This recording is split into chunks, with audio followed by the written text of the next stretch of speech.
Planeswalkers! Andrew here, joined by Tyler.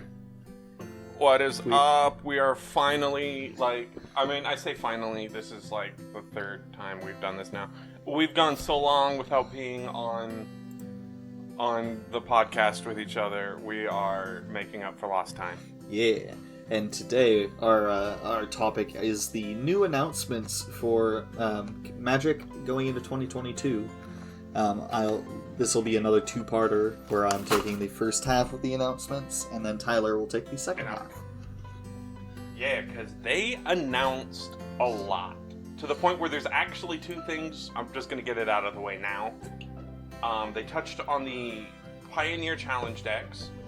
That's great. Andrew and I know nothing about Pioneer, so it's cool that the challenge decks are coming out. It's cool that they are giving Pioneer some much-needed love because right after it was announced, we went into lockdown. Yeah. So it's cool that they're giving it love. I think that's really all we can say on that. And they announced a bunch of new secret layers, and some of them are cool, but one of them is like a Kamigawa themed super drop where they're all painted by a Japanese artist in a traditional Japanese style. Very they've got pretty. The Teferi's time. They are gorgeous. I will say that while we're touching on them, they are absolutely stunning. They've got the one with the 3 planeswalkers that are done not only in the old order, but with the old style of rules text. It's very silly. Artist Johannes Voss is getting her artist series, where she picked 4 cards she really liked, and the artwork she draws in this art style that's reminiscent of Studio Ghibli. Yeah. And so over the course of these 4 cards, she's telling a sweet little poem through the flavor text. Whereas we've also got, artist series Thomas Baxa, who went with absolute nightmare fuel. And then there is Math is for Blockers, which to the naked eye looks like a whole bunch of creatures that are completely unrelated to each other. But if you line them up in the order that they're presented, their power toughnesses just going is like pi to a certain number of spaces. Oh, that's really cool, actually. People were looking at it and they're like, I don't understand what any of these creature cards have to do with each other. And they're like, well, if you line them up this way, their power toughnesses make pi to 6 or 7 spaces. That's cool. It's so stupid, but that's really all we have to say on those. Yeah. Anyway, I'm done hijacking Andrew's lead. Yeah, so the first topic, the first full topic for this is Commander Collection Black. Which I am stoked for. This is so far the second Commander Collection. We had green. Was that last year already? Time means nothing. Yeah. So we have, this is a set of all reprints, but all of them have brand new art, just like Commander Collection Green. We have Ghoulcaller Gisa, where it appears she has just decapitated a zombie with her shovel. Also, yes, Commander Collection Green was last year. Wow, so long ago. A reprint of Ophiomancer with a whole bunch of snakes. Worth noting, so Ophiomancer is a card that has existed for a very long time. And I told you about this in the car the other day. But, the token that Ophiomancer makes does not exist. There is no token, officially made by Magic, that is the 1/1 black Death Touch snake. That is the important bit, because we do have 1/1 green Death Touch snakes. But Ophiomancer is the only card that makes the 1/1 black Death Touch snake. So up until now, there has been no token for it. Yes. And now that they put it in here, it has taken the crown as the cutest token I've ever seen, away from the squirrel token from the Squirrel Secret Lair. Yeah, it's a really cute snake. I love it. Very boopable snoop. Yes, very very cute for this kind of set. this kind of like box set. That's one of my favorite things that they do with like when it comes to like black cards is when you get something that is inherently like, you know, you assume because it's in black it's going to be like creepy or scary or something like that, but they make it over the top cute. Yeah. Because they easily could have gone with like a really mean looking snake. Oh yeah, something closer to like Coma. Mm-hmm. Yeah. The next reprint that is actually really cool, Phyrexian Arena. Not only cool because I believe it's a much needed reprint. Staple. Yeah, and also it's not much needed. I was gonna point out the art. It's what's her name? Is that Shieldred? That's Shieldred. The arena is in the shape of Shieldred. That's creepy. So it's not that arena. So Phyrexian Arena has been reprinted a few times, and I believe you can get like a copy for $10 or $12, which isn't bad. It's the fact that Phyrexian Arena is I don't want to say it is a black deck staple in Commander, but it kind of is. The low end. It's kind of is. The low end is about $15, $16. Okay. So, but that's near mint, so you could probably get like a plate one for like $10. But that's not like breaking the bank. So it's very nice to see it reprinted. It's very nice to get another copy of it, but yeah, its price tag is like solely from the fact that like this is like some premium black card draw for Commander. Yeah. On to the next card, Reanimate. The art is Baron Sengir, right? That's Baron Sengir? Yes, it is. It is young Baron Sengir becoming a vampire. Yeah. That's a cool callback. Oh, I don't know why I ask. It's in the flavor text. Death is a small price to pay for immortality, Baron Sengir. That's very cool. Nice callback. Toxic Deluge with some new art, which you pointed out to me. I would not have caught this right away if you didn't tell me. It is also in the flavor text. Yeah, the art in the clouds, you can see Yawgmoth. Gross Yawgmoth. Yeah, because Yawgmoth entered Dominaria. I'm not the biggest, like, as much as I love Yawgmoth and as much as I love lore, I almost said Yor. As much as I love lore and as much as I love Yawgmoth, that whole era of Magic lore is super convoluted to me, and I would need to sit down, and I think Spice 8 Rack has a really good video that outlines all of it. Mm-hmm. But I know there was a point where Yawgmoth entered Dominaria, but he entered as a giant death cloud. So that cloud isn't just symbolizing Yawgmoth, that cloud is Yawgmoth. Yeah, he looks so gross.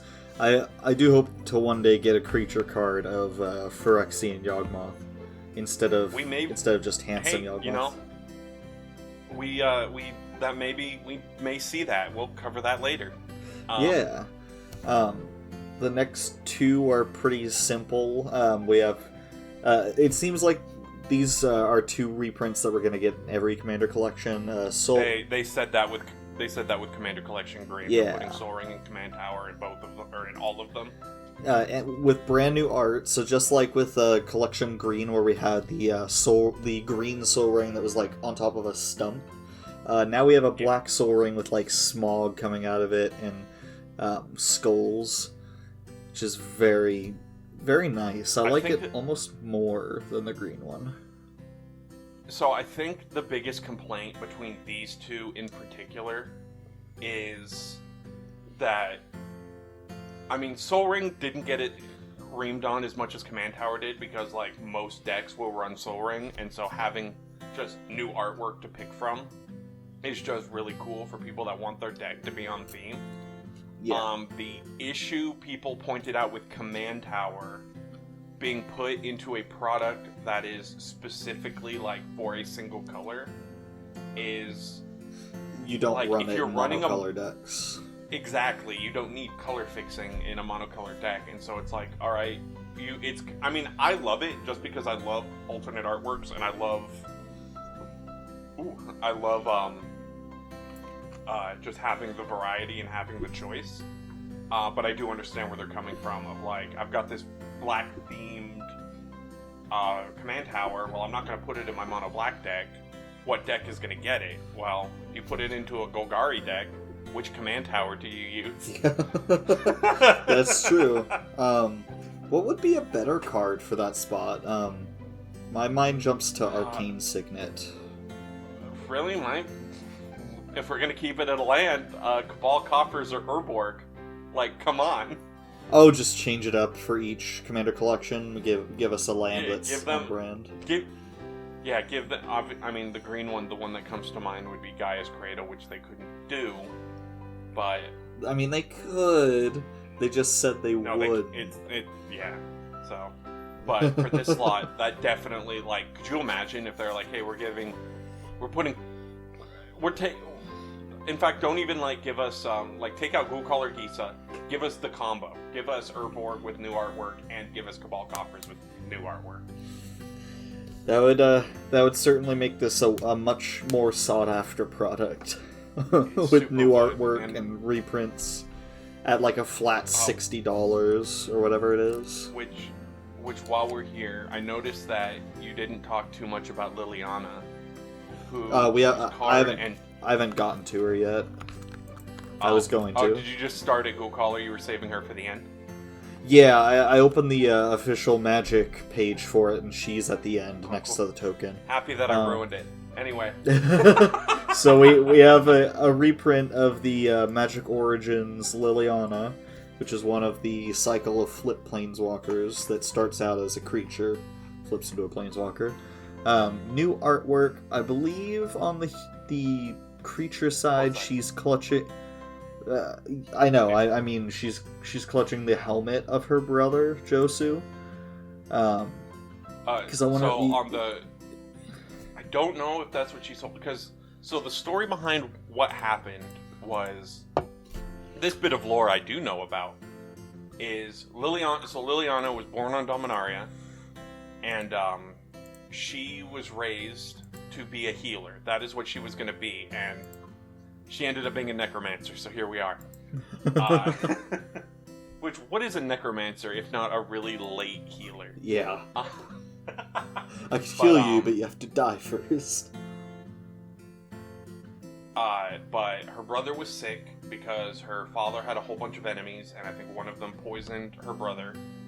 And so she was told she had to go out to a glade to go collect a certain root or a plant for the antidote for him. But by the time she had gotten to that glade, the people who had poisoned Josu burned the glade down. And that's, so there was no ingredient for her. So she was like, I don't know what I'm going to do.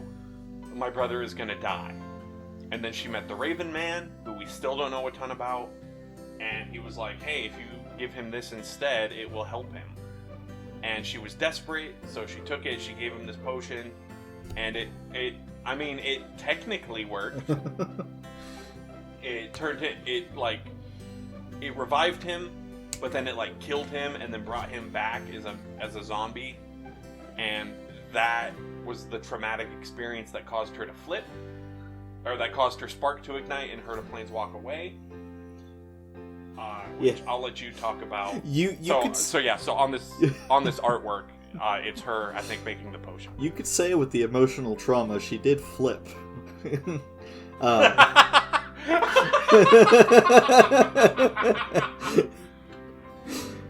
Anyways, the other side of the token in this box set is Josu, presumably right after becoming a zombie, because we also have a creature card of Josu as a zombie knight. And but that's later on. Because when Liliana...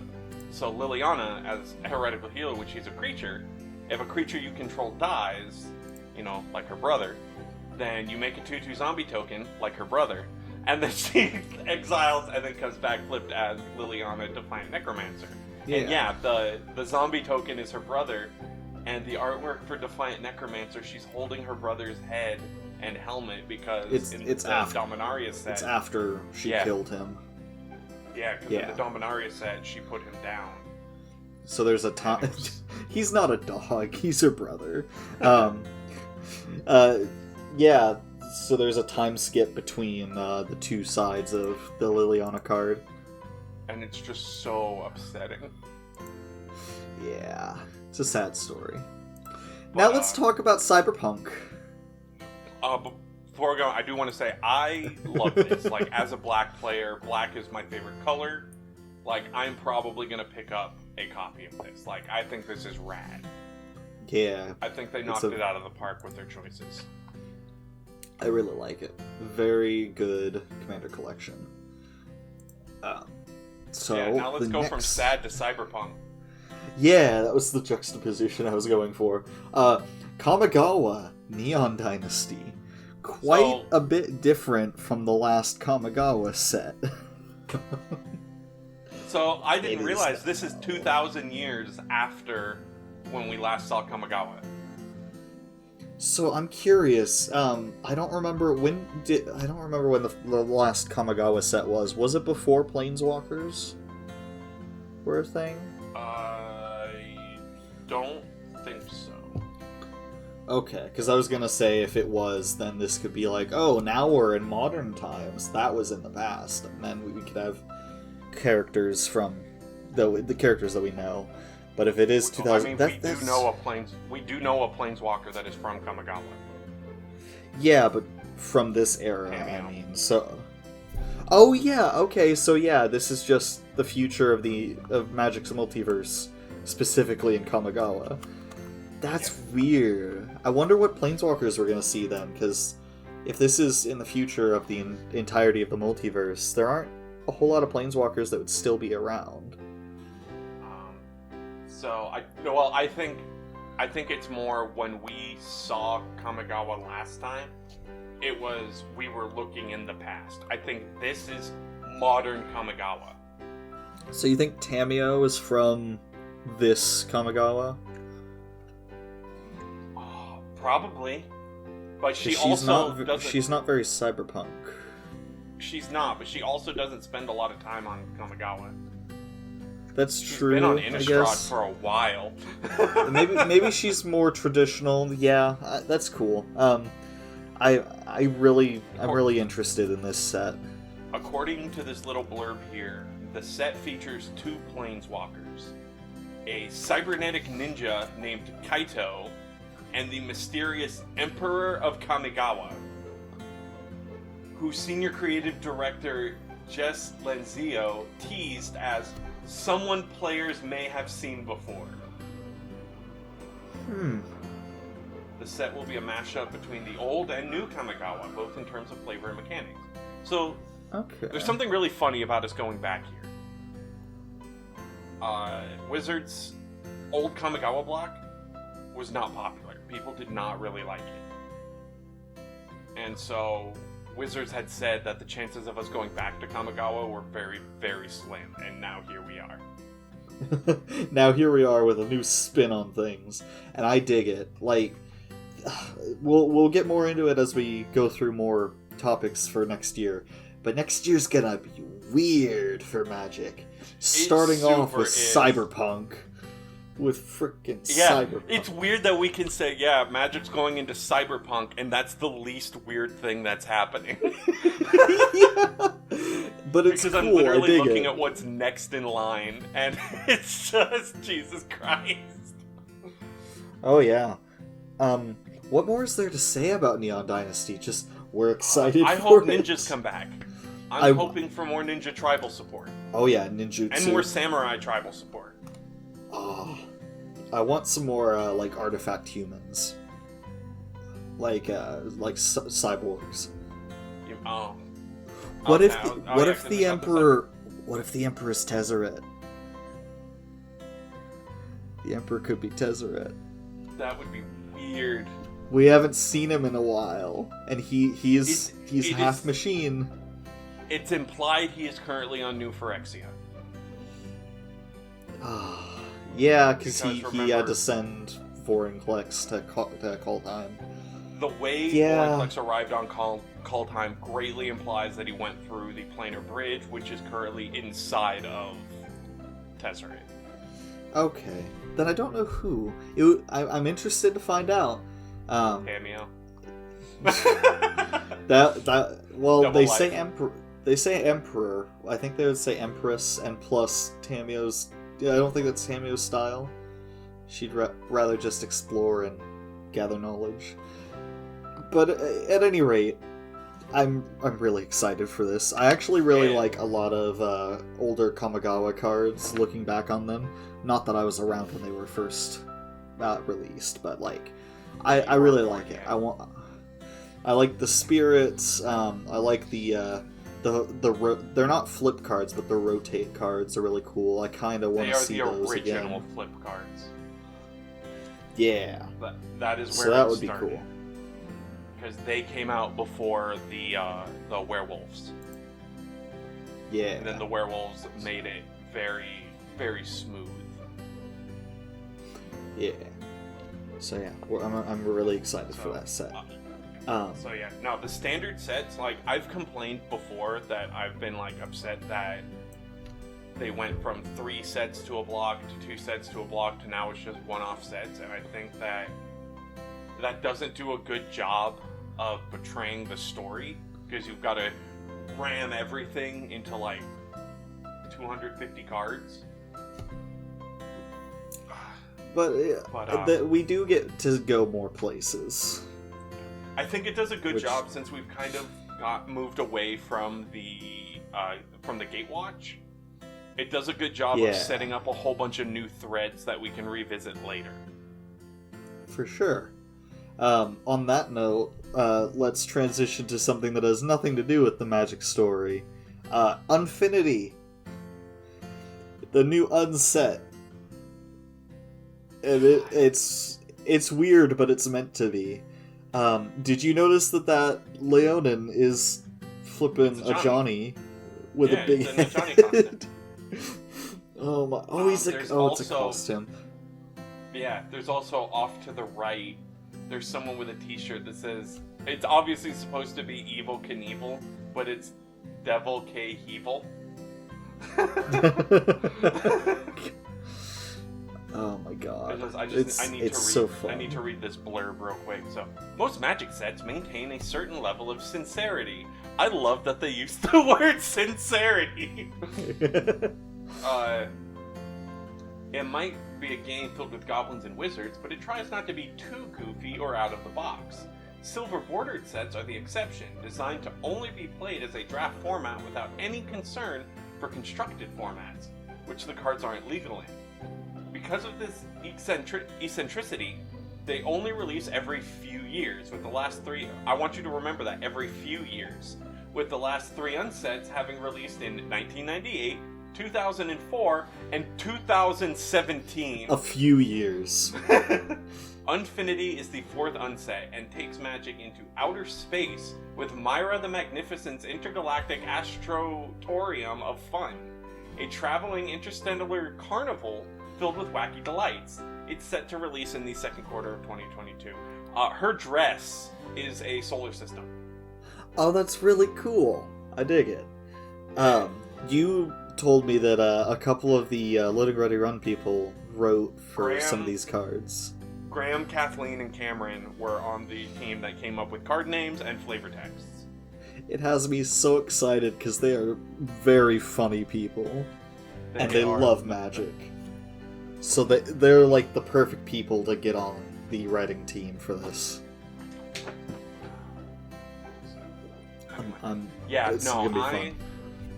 After the last couple of products that they gave us, you know, the Unstable and what was it was the self-contained Unsanctioned. Unsanctioned. Which resulted in a commander deck for me, because it says that silver bordered cards aren't legal for constructed. I do have an illegal commander deck because it's black-green squirrels, headed by a Cornelia, and I run some silver bordered cards in it. Yes, I know we have Chatterfang, but yeah. I'm going to be doing two things with this set. I'm going to be buying a box and holding onto it until I can get a group of at least 8 people to draft it.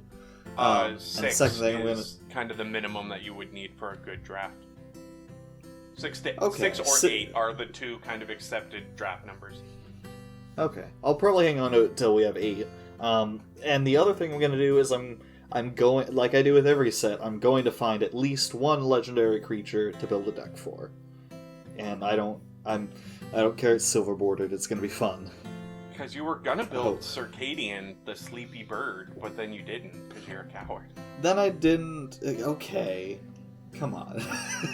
No, I put Circadian in my Circ Wind deck, and I just ask people before a game, like, do you mind? It's one silver bordered card, and people usually don't mind. But yeah, this should be fun. That a Johnny costume is just so upsetting. Okay, I hate looking at it. We do have 2 more topics to get through in this video. Next is Commander Legends Battle for Baldur's Gate, which is a sequel to 2 things that I really loved in the last year or so. Commander Legends and Forgotten Realms. I'm so happy they're going back to both of those. The D&D set, The Adventures in the Forgotten Realms, like, when they had announced it, I was just like, okay, it'll be cool. Like, I'm not super big into D&D. Like, I play it, but like, it's mostly my partner's thing. Lee loves D&D, and so like, I was just like, you know what? Maybe I'll pick up a couple of cards from it. It's whatever, and it is one of my favorites. Like, it hasn't passed Ikoria, but it is up there. Like, oh yeah, like, it was so good. I'm about to put together my 4th commander deck from Forgotten Realms. I love it so much. What are the other 3, and what's the 4th? Volo, Sephiroth, Inferno, and the 4th is going to be Xanathar. Right. Okay. Oh, that's right. Give me your stuff. Yeah, give me your stuff. I think in the artwork for Baldur's Gate, I think that's an Abeloth or Aboleth floating above the city. I might be wrong about that. That would be rad. Because I know nothing about Baldur's Gate. I just know it's a place in the Forgotten Realms. And I believe that's the main, stomping ground for Minsk and his party. That is the party that we saw. Much I do know. Yeah. So, more D&D is it gets the okay from me, and also it's another Commander draft set, which... Do you want to tell the audience about your Commander Legends pack yesterday? I don't. Anyway, moving on. We've got one more thing we need to talk about. One last Andrew thing. I will. So Andrew and I were hanging out the other day as of recording this, and we went and we got some Magic cards, and I got a pack of Commander Legends, and I opened it, and I was going through it, and Andrew goes, "All right, let's see that Hole Breacher," and I was like, I really don't want to because Hole Breacher's been banned and it's just a miserable card, and then I got a Hole Breacher. And you were so pissed about it the entire time back to you. I was feeling good, and then you brought it up again, and now I'm mad again. I'm sorry. I thought it was funny. I'm sorry. I'm so upset over that. Because I had, back before I knew just how miserable it was, I had a pirate deck I wanted to put it in, I had a merfolk deck I wanted to put it in. And then I played against it, and I was like, man, screw this card. If I ever get a copy, at least it's going to be good trade fodder. And I was like, it's good that it got banned, but it went... now it's like $2 or something like that. Yeah, well, it's like $5, but if I want to sell it, I can sell it for like $2. I'm so mad. But yeah, hopefully we don't have a repeat of that in the next set. Like, I want good cards, but I don't want broken cards. Anyways, Legends, Battle for Baldur's Gate, it's entirely new, but they reprint Hole Breacher. Okay, for the last topic of this video, we have Streets of New Capenna, which... Oh, It's weird. Once again, it's like a mobster style set, and we know about Obnixilis being in it because he's in the key being art. a mob boss. In a suit. Yeah.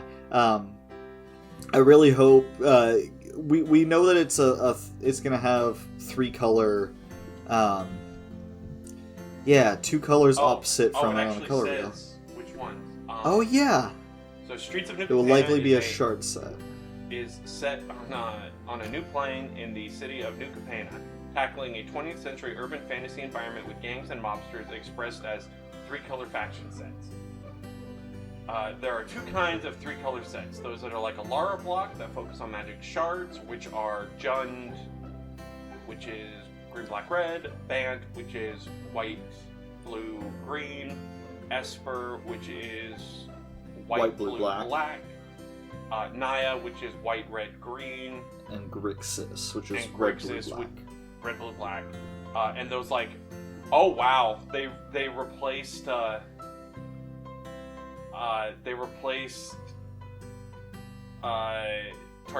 with Ikoria, because Tarkir is where the wedges came from, which was Mardu, red, white, black, Jeskai, red, white, blue, Sultai, blue, green, black, Abzan, white, black, green, and Temur, red, green, blue. Yeah, I think it's gonna be. It would be hard. It's borderline impossible to dethrone those names for those color combos, because no one calls it flippin'. What's one of them from Ikoria? I don't even know. I don't even remember. Zathai or something. Zagoth. No one's gonna call it that. They're just gonna call it Sultai. But this is likely to be the. Streets of New Capenna is likely to be the shard opposite. Set because the last one that we got was Wedge. So I'm hoping for it Mob would be Grixis. weird. Yeah, I like that pun. I think it would be weird for him to be any other color combo, if I'm being honest. Yeah.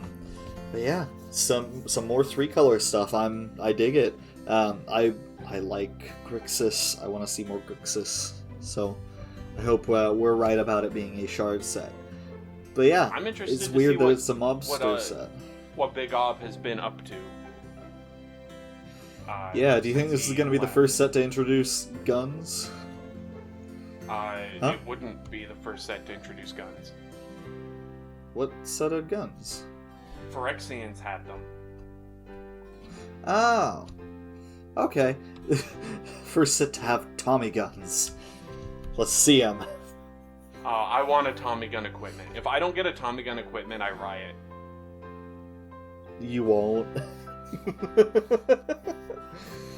Anyways, not a whole lot else to say about Just real quick, just back on the topic of guns. There was Sheepwave's reskinned proxy of Bone Splitter, which was just called a gun.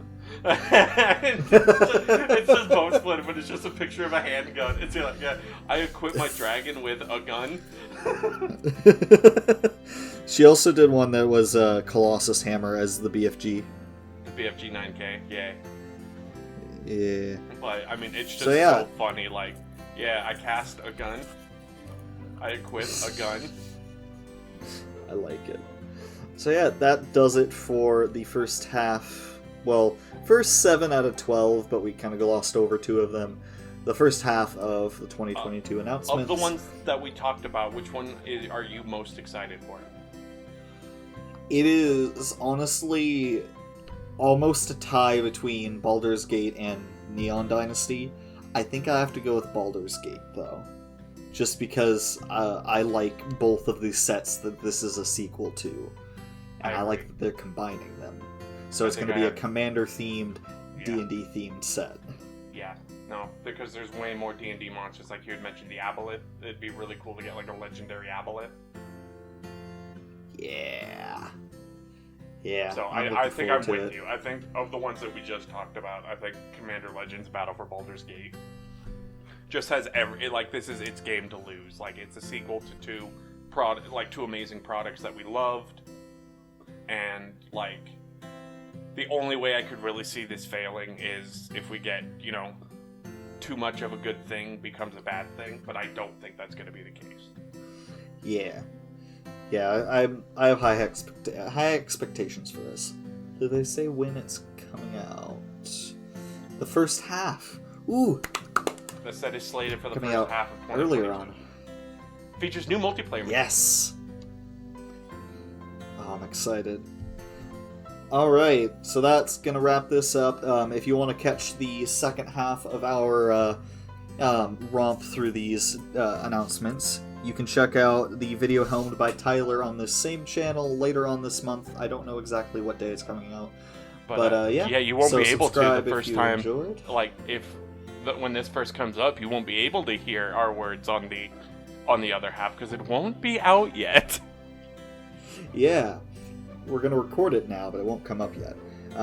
So if you enjoyed this video, leave a like, subscribe for more, leave a comment telling us what you think. Which of these that we went over in this video is your favorite, your most anticipated set for next year? And yeah, thank you all so much for watching. Have Peace. a great day. Bye.